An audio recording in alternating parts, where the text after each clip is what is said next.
Hello everyone and welcome back. In a prior video, which I think I titled The Baker Act Facility is Not Your Friend, or The People Who Work in the Baker Act Facility Are Not Your Friend, I talked about the fact that I think it's a bad idea to take advice from people who work in the facility, especially if it's an unscrupulous facility. And we're dealing with a similar situation now where a family called us. They had an elderly member of the family who got hospitalized for a medical issue, and then apparently some type of statement was made in the ER where he said, "I don't want to live like this anymore." Now, of course, he had health insurance, really good health insurance, and he was taken to an unscrupulous hospital, and they couldn't wait to Baker Act him, and that's what happened. He got Baker Acted, transferred to their behavioral health unit, and I said to the family, I don't think he meets criteria, but unless you're willing to drag the facility into the courtroom, this is almost certainly going to continue. And they said, no. We've spoken to the folks inside the facility. We spoke to the doctor. We spoke to the nurse. We spoke to the social worker, and we've got this. They're going to be fine. They're going to improve, and they're going to come home. And I said, I'm telling you, based on my experience, even with this particular facility, which is not nearly as bad as some of the really bad ones, I don't think that's going to happen. And this is what I think that we need to do. And we need to do it very quickly, because as I've said over and over again, the time to fight to get out is as soon as you get Baker Acted, not to wait.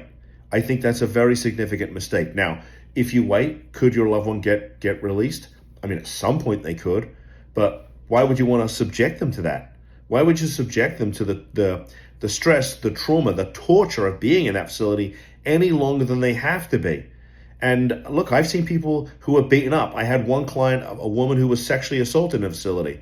I'm not telling you it's going to happen to your loved one. I hope and pray that it doesn't. I'm just telling you the kind of things that we see. And I've filed over 500 of these cases to get people out. I've probably spoken to thousands, 10 times more than that over the years, on Baker Act facilities. And by the way, I've had a family member Baker Acted too, and I was there when it went down. I was there with the police and the paramedics and the whole smorgasbord. I've seen it. I know what it feels like.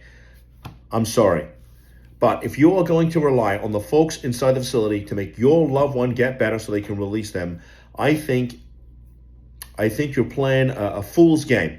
And I don't mean that with any disrespect. But you got to take control of the situation. This is your loved one, and you know them best. You love them more than anything in the world, and you are allowing strangers to make decisions for them. I'm sorry, I think that is a mistake.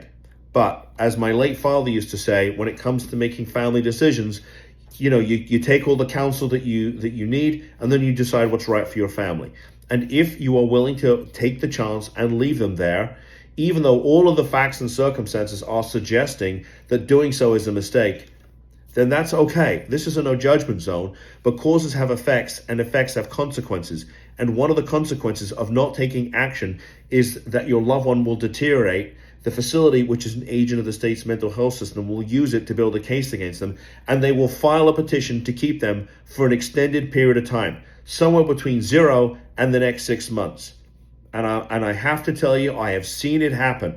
I hope it doesn't happen to you, but please stop relying on the folks inside the facility. As a general rule, they are not there to help you. They are not your friend, and they do not care.